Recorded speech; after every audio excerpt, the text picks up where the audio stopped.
Assalamualaikum warahmatullahi wabarakatuh. A'udzu billahi minasyaitonir rajim. Bismillahirrahmanirrahim. Alhamdulillahi rabbil alamin alladzi arsala sayyidana Muhammadan rahmatan lil alamin wa ala alihi wa sahbihi ajma'in amma ba'd. Para pendengar sekalian yang dirahmati Allah, pertama-tama marilah kita panjatkan puji syukur kehadirat Allah Subhanahu wa taala yang telah melimpahkan nikmatnya yang tidak bisa kita perhitungkan banyaknya. Salah satunya adalah kesempatan kita bisa belajar melalui media ini saat ini dalam keadaan sehat walafiat. Sehingga kita wajib mensyukurinya dengan minimal syukur bil qauli, dengan ucapan hamdalah, yaitu alhamdulillahirabbil alamin.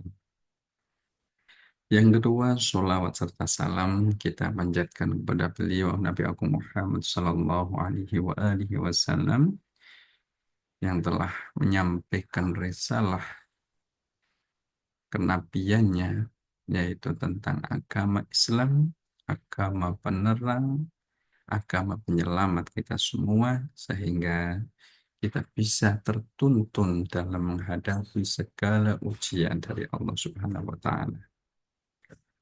Yang semoga kita semua menjadi umatnya yang akan mendapatkan syafaatnya besok di yaumil qiyamah. Amin, amin, ya rabbal alamin.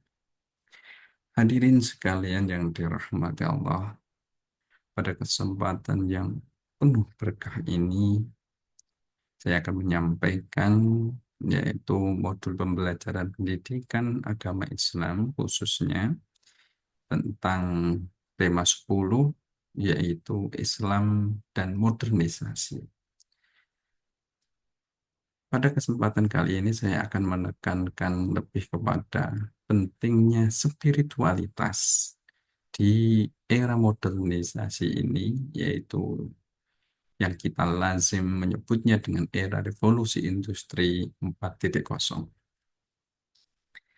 Pada kesempatan ini akan dibahas yaitu tentang revolusi industri 4.0, kemudian spiritualitas, kemudian pentingnya spiritualitas itu, kenapa sih perlu kita perdalam, perlu kita optimalkan dalam menghadapi dunia saat ini. Baik hadirin sekalian yang dirahmati Allah, sudah tidak asing lagi pembahasan tentang revolusi industri 4.0, yaitu di mana perkembangan teknologi, perkembangan telekomunikasi, transportasi, dan lain sebagainya yang itu masif, bisa di bidang pendidikan, yang mana dulu kita membawa buku hard itu bisa tas kita berat penuh, sekarang bisa kita membuka tablet, membuka laptop, sudah apapun yang kita cari bisa kita dapatkan di sana. Ada komunikasi, bisa kita konferen, bisa kita berkomunikasi dengan seseorang yang tidak terhitung jauhnya, seperti halnya kita bertatap muka. Itu juga di bidang pertanian, di bidang apapun itu. Nah, dengan perkembangan ini yang manfaatnya juga tidak terhitung luasnya, tetapi ada dampak-dampak yang harus kita jeli dan cerdas memanfaatkannya. Karena jika tidak, seperti halnya sisi mata uang, hal positif di situ disertai hal-hal negatif ketika tidak pandai untuk memanfaatkannya. Realita yang terjadi adalah tidak sedikit, bahkan sampai eh, menjadi gejala ataupun kita lihat menjadi hal yang lumrah. Anak-anak kecil kita di lingkungan kita sudah pada melihat bahkan memiliki secara mandiri HP-HP yang sudah terhubung oleh internet. Seseorang yang belum mempunyai bekal, seseorang yang belum mempunyai standar antara positif, negatif, baik, buruk, mana yang perlu, mana yang tidak, sudah diberikan keleluasaan dalam menggunakan itu. Pastilah akan berakibat yang tidak baik. Bahkan kita pun kadang masih banyak yang antara penggunaan yang positif dengan yang hiburan di tingkat mahasiswa pun masih persentasenya banyak yang hanya sekedar hiburan.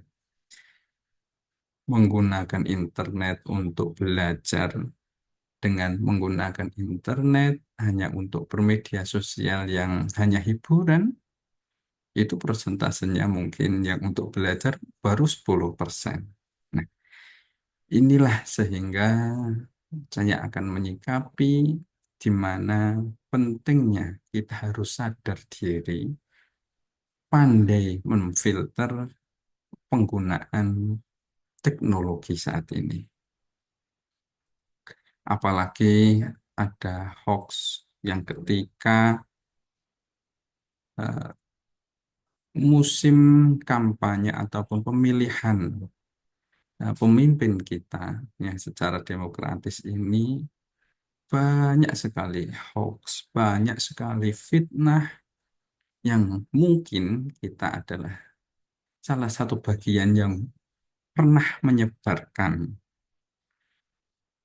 Nah, untuk itu dengan kesempatan melalui video ini saya mengajak sekalian saudara-saudara sekalian untuk lebih bijak, untuk lebih dewasa menyikapinya dengan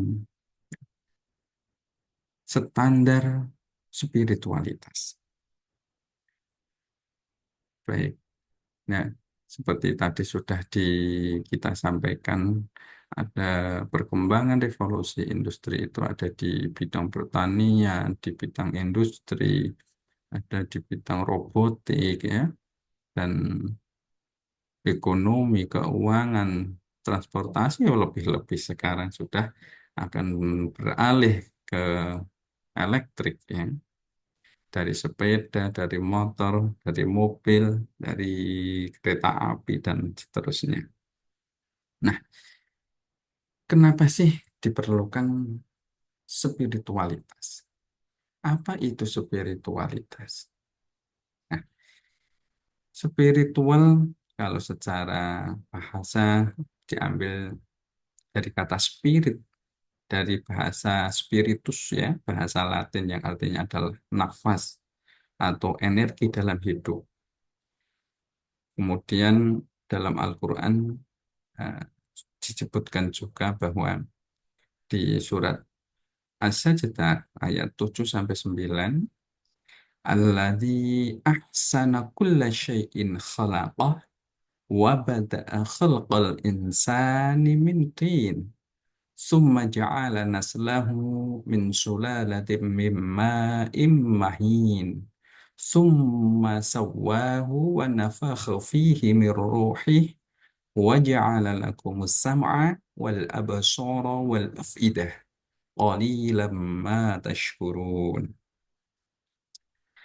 Bahwa secara arti yang mana pada ayat ke-7 yang membuat segala sesuatu yang dia ciptakan, yang Allah ciptakan sebaik-baiknya, yang memulai penciptaan manusia dari tanah. Kemudian yang ayat 8, kemudian dia menjadikan keturunannya dari saripati air, hina, kemudian dia menyempurnakan dan meniupkan ke dalam ruhnya, dan dia menjadikan bagi kamu pendengaran, penglihatan, dan hati kamu tapi sedikit sekali yang bersyukur. Seperti halnya sudah disebutkan di atas bahwa bahasa manusia yang digunakan di sini adalah al-insan. Al-insan ini eh, secara penciptaan yaitu di atas sudah disebutkan wa bada'a khalqal insani min tin, yaitu secara jasad, kemudian summa sawwahu wa nafakha fihi min ruhih, sehingga manusia itu mempunyai dua kategori, ya. Nah, kategori secara jasadi dan kategori secara rohani atau spiritual atau jiwa. Nah, spiritual dan agama. Nah, secara pembagian yaitu yang jisim atau jasad itu akan mengimplementasikan sebuah gerak rasa panca indera. Kemudian yang roh itu mengimplementasikan sebuah cinta, benci, marah, gembira. Ya. Nah, al-insan itu kenapa keterkaitan antara spiritualitas dan eh, spiritualitas sebagai isi ruh dengan agama memang merupakan suatu konteks yang berbeda, namun selalu terkait, tidak terpisahkan. Spiritualitas lebih dilihat sebagai potensi batini dalam jiwa menuju kesadaran akan nilai-nilai universal seseorang. Sedangkan agama merupakan muatan dari luar diri seseorang yang terdiri dari fondasi keyakinan yang menenangkan jiwa, aktivitas ritual yang menyejukkan batin, dan norma-norma etika sebagai penuntun tingkah laku luhur atau yang biasa kita sebutkan menjadi akhlakul karimah.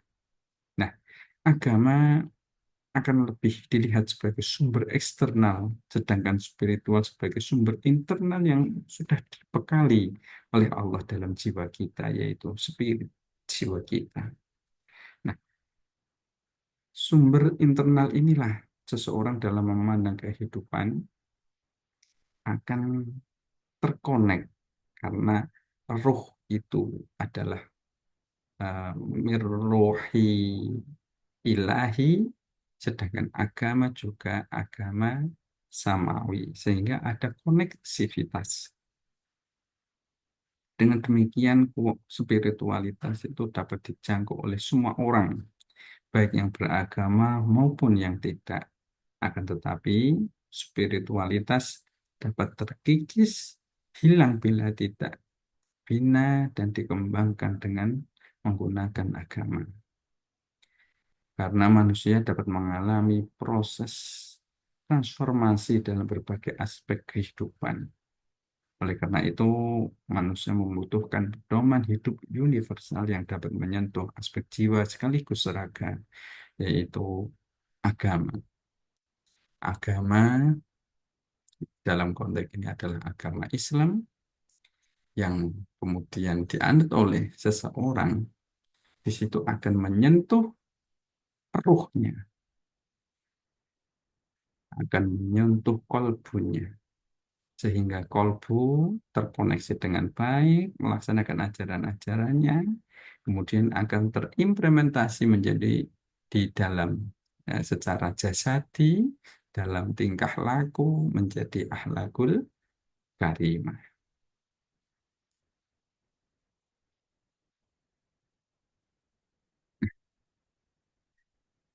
Kemudian yang sangat penting, kenapa perlunya spiritualitas agama sebagai pengendali, agama sebagai pedoman hidup kita semua dalam di era revolusi industri, dalam modernisasi ini, yaitu salah satunya mari kita lihat pada diri kita tanda-tanda terkikisnya spiritual. Kadang kita tidak terasa spiritual kita, jiwa kita sudah jauh dari agama. Yang pertama adalah tumbuhnya sifat munafik. Sifat munafik ini kalau dalam hadisnya ayatul munafikin salasun. Idza hadatsa kadzaba wa idza wa'ada akhlafa wa idza tumina khona. Betul. Munafik itu kadang kita menyepelekan, berbohong sedikit aja nggak apa-apa. Gitu ya. Mulai tumbuh sifat-sifat munafik itu sudah mulai terkikis secara spiritual. Kemudian ketika dipercaya, diberi amanah, tidak bisa dipercaya, mengingkari. Tidak berjanji, mengingkari. Kemudian tanda yang kedua adalah takut selain Allah. Spiritualitas itu lebih ketergantungan kita terhadap Allah. Ketika kita sudah mulai takut kepada selain Allah, lebih takut manusia, lebih takut pimpinan kita, lebih takut polisi daripada Allah, maka spiritualitas kita tandanya adalah sudah terkikis. Kemudian adalah su'udon. Su'udon itu adalah berprasangka buruk. Betul. Nah, prasangka buruk ini setiap manusia mempunyai potensi itu. Ketika seseorang, ketika spiritualitasnya bagus, dan ketika begitu juga keadaan ada rasa su'udon di hati kita, segeralah kita menyebut nama Allah. Karena yang mengetahui secara hakiki adalah Allah Subhanahu wa Ta'ala. Kita hanya bisa mengira-ira. Ketika itu betul pun, itu enggak ada kebaikan untuk kita. Ketika itu salah, malah akan menjadi fitnah untuk kita dan orang yang kita suudzonkan. Kemudian adalah ghibah, tanda berikutnya. Ghibah kadang tidak terasa. Awal-awal kita membahas kepada teman kita, pada tetangga kita, tentang hal-hal yang baik. Tetapi setelah melewati 10 menit, 15 menit, yang kita bahas sudah akan berkembang berbeda. Nah, inilah spiritualitas kita. Nah, sebagai standar bahwa ketika kita sudah mulai sering menghibah, mulai suudon, ini tandanya kita spiritualitasnya terkikis. Kemudian gampang marah. Gampang marah merupakan salah satu tanda terkikisnya spiritualitas. Karena apa? Marah merupakan salah satu sifat yang hmm, lebih didorong oleh ketidaksabaran. Marah lebih cenderung kepada perbuatan-perbuatan syaitan. Karena spiritualitas agama selalu mengajarkan kesabaran, ketawaduan, mengajarkan ketabahan, sehingga gampang marah merupakan salah satu tanda sudah jauh dari spiritualitas. Kemudian riya. Riya, baik riya kegiatan-kegiatan secara ubudiyah maupun amaliyah, artinya substansi dari ubudiyah ataupun amaliyah, ubudiyah yang ibadah langsung kepada Allah ataupun ibadah yang sosial seperti halnya sedekah, seperti halnya infak dan lain sebagainya, berbuat baik pada orang lain, itu lebih mementingkan status sosial, lebih mementingkan anggapan bahwa kita orang baik di mata manusia, itulah harinya. Kemudian tanda berikutnya adalah lalai terhadap perintah Allah, menyepelekan perintah Allah, menunda-nunda perintah Allah. Kadang kita sedang sibuk mengurus sesuatu, kemudian mendengar azan, nanti dulu belum selesai, sebentar lagi. Nanti ternyata sudah agak lama, oh sebentar lagi lah selesai, terus itu nanti bisikan-bisikan setan akan eh, memupuk dan melalaikan itu. Nah, sehingga seyogyanya kita ketika mendengar adzan untuk panggilan sholat, kita tunda dulu pekerjaan kita dan kita tunaikan perintah Allah jika itu sangat memungkinkan. Kemudian adalah bercanda berlebihan. Tidak sedikit bercanda sampai menjatuhkan martabat seseorang. Tidak sedikit bercanda bahkan sampai kelewat ke dalam sebuah tindakan yang berlebihan bahkan melukai secara fisik. Ini adalah tidak baik karena kita diciptakan oleh Allah sebagai khalifatun fil ardi untuk menyebarkan rahmatan lil alamin. Kemudian adalah hubud dunia. Hubud dunia itu merupakan sebuah kecintaan yang berlebih terhadap dunia. Kita cinta terhadap dunia boleh-boleh saja. Kita sibuk mencari dunia boleh-boleh saja. Tetapi ada batasannya. Batasannya apa? Batasannya adalah sebuah kondisi yang mana ketika kita mencari dunia, tetapi sampai melalaikan, sampai meninggalkan perintah Allah, berarti itu porsinya sudah hubud dunia. Kemudian adalah tanda berikutnya adalah hasad atau iri dengki terhadap kesuksesan, terhadap eh, apapun yang dimiliki ataupun apapun yang ada dalam diri seseorang.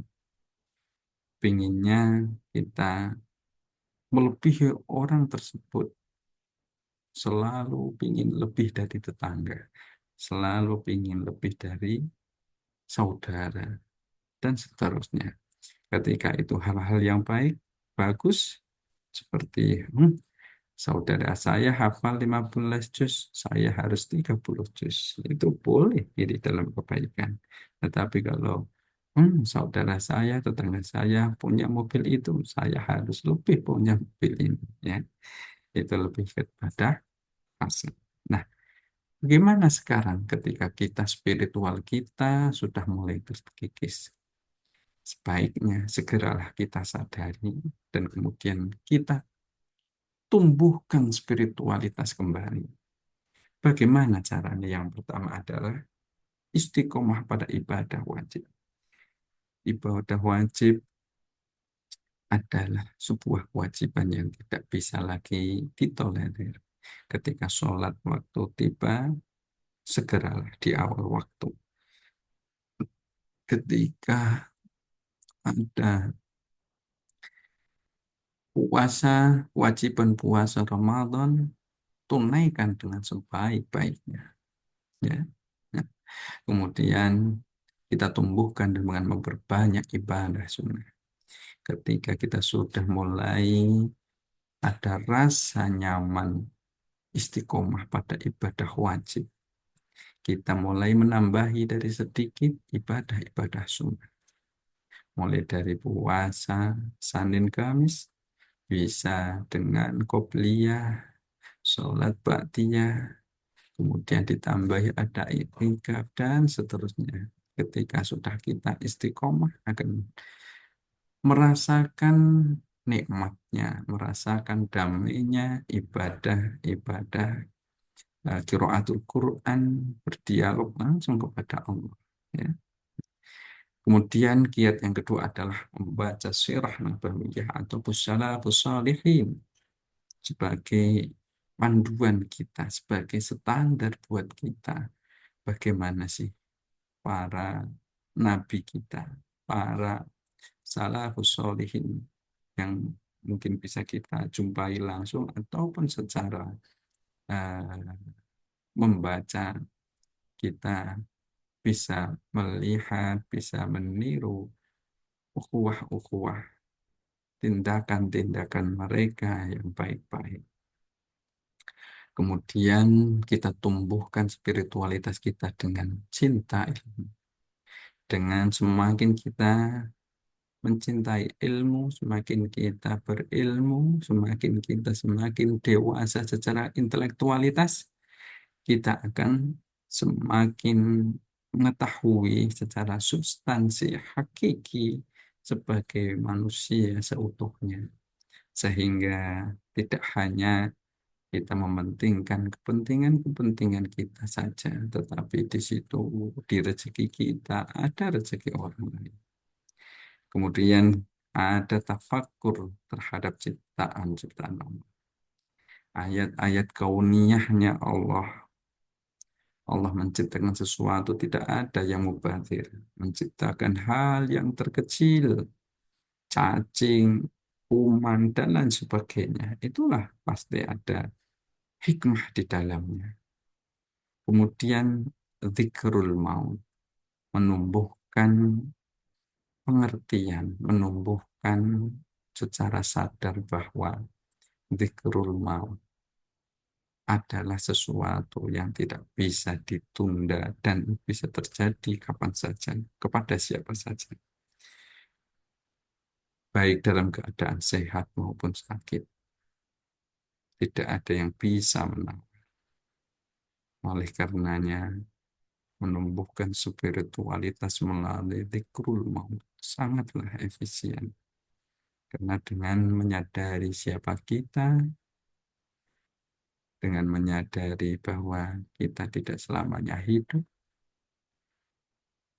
di situ ada rasa syukur dan kepedulian terhadap yang lain.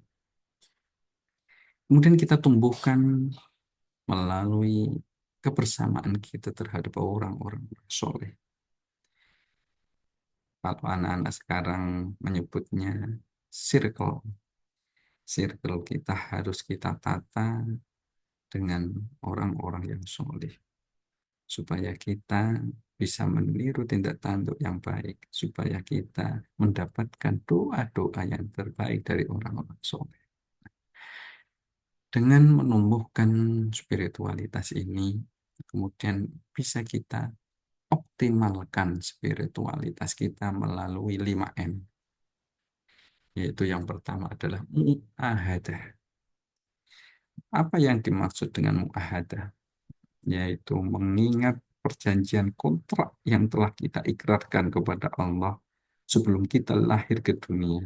Kita sudah membuat sebuah atau sesuatu perjanjian kepada Allah sehingga kita lahir sampai saat ini dengan selamat. Ketika kita mau lahir, kita ditanya oleh Allah, Alastu birabbikum, apakah engkau meyakini aku sebagai Tuhanmu? Kata Allah. Ketika kita menjawab, Bala syahidna, benar, kami bersaksi engkau adalah Tuhan kami, maka ditiupkanlah ruh kepada kita semua sehingga kita bisa lahir dalam keadaan selamat. Yang kedua adalah mujahadah. Mujahadah berarti bersungguh hati dalam melaksanakan ibadah dan melaksanakan amal soleh sesuai dengan apa yang telah Allah perintahkan kepada kita. Dengan bermujahadah, maka akan tampak keseriusan kita bahwa kita sangat membutuhkan Allah di dalam menjalani kehidupan ini. Sebagai seorang pelajar, harus bersungguh-sungguh dalam belajar. Sebagai orang tua, bersungguh-sungguh dalam mencari rezeki yang halal dan thayyiban untuk mereka, ahli keluarganya. Dan cara yang ketiga adalah muraqabah. Muraqabah adalah merasa selalu diawasi oleh Allah segala tingkah laku kita di dunia ini. Sehingga dengan kesadaran ini mendorong manusia senantiasa melaksanakan perintah Allah dengan rajin dan ikhlas, serta menjauhi segala apa-apa yang dilarangnya. Ketika kita merasa diawasi Allah, ketika kita merasa kita dilihat oleh Allah, bahkan kalau kita tahu gerak hati kita pun Allah sudah dengar, maka akan sangat berhati-hati kita menggerakkan husnudzon kan terhadap seseorang. Kita akan selalu berprasangka, berbuat, bergerak, menggerakkan hati kita dalam kebaikan. Kemudian adalah muhasabah yang keempat. M yang keempat adalah muhasabah. Kita introspeksi diri. Kita membutuhkan waktu merenung, membutuhkan waktu tenang, hening, untuk kita pikirkan apa yang sudah kita lakukan sehari ini. Apakah sholat kita sudah benar? Apakah puasa kita sudah benar? Apakah kita sudah ada peningkatan hafalan Al-Qur'annya? Terus, sehingga kita mendapatkan sesuatu kaca timbal balik atas diri kita. Kita mengetahui diri kita, sholat kita, puasa kita. Hanya kita yang tahu sama Allah. Orang lain tidak mengetahui secara hakiki apakah kita bohong ataupun tidak. Kemudian M yang kelima adalah mu'aqobah, yang artinya adalah pemberian sanksi terhadap diri sendiri. Kita juga harus diberi sanksi dong ketika kita merasa terlewati sholatnya, kita tidak kuat puasanya. Kita harus mengambil sikap terhadap itu. Jangan hanya kenceng terhadap orang lain, diri kita dilupakan. Ya kan? Iya. Nah, kemudian implementasi yang sudah kita usahakan untuk tumbuh kembangkan spiritual. Kita optimalkan spiritualnya, kemudian kita implementasikan. Implementasi ini sebenarnya secara tidak langsung sudah akan terlihat ketika kita bersungguh-sungguh. Ketika kita bersungguh-sungguh mencari ilmu, maka wujudlah akhlak-akhlak yang baik. Ketika kita berhasil memuhasabah, maka akan wujudnya akhlak gerak-gerik kita secara jismi, secara jasadi akan terlihat. Nah, sehingga di sana akan terlihat bahwa kita eh, akhlak terhadap diri sendiri, akhlak terhadap orang lain akan terlihat wujudnya dari kiat-kiat, dari optimalisasi kita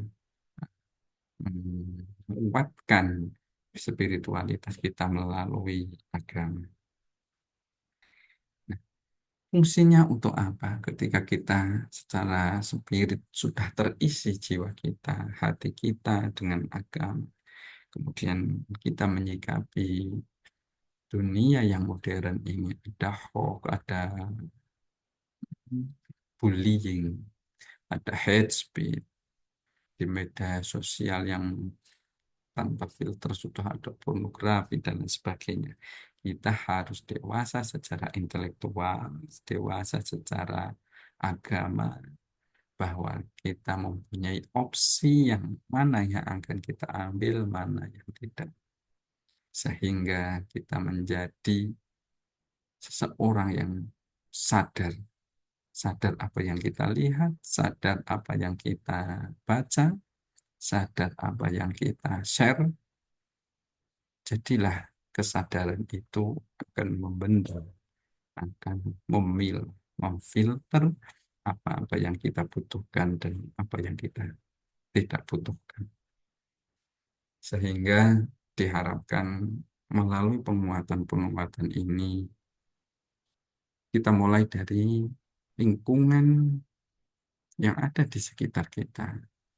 Kita bisa dari keluarga kita, orang tua, membekali anak-anaknya dengan internet sehat. Kita sendiri juga ketika melihat sesuatu yang tidak baik, kita laporkan, bukan malah menikmatinya ya. Sehingga kesadaran-kesadaran ini akan berlangsung masif dan berimbas kepada lingkungan yang terdekat kita minimal. Teman kita ketika ada sesuatu, jangan dibagi yang jelek-jelek, bagi yang bagus-bagus. Ketika di internet banyak hal yang tidak bagus, kita isi bareng-bareng dengan hal-hal yang bagus. Itulah tugas kita. Nah, dengan kesadaran inilah, kesadaran secara spiritual inilah yang akan semakin mantap sehingga kita bisa memilah mana yang baik, mana yang tidak. Kita dewasa secara intelektual, mana yang baik, mana yang tidak, mana yang akan kita ambil, mana yang tidak. Ya, nah, sehingga dengan demikian kita menjadi manusia yang termasuk orang-orang yang tidak merugi, ya, karena kita sudah beramal solih dan mengamalkan amalan-amalan soleh itu dalam muamalah ataupun secara ubudiyah.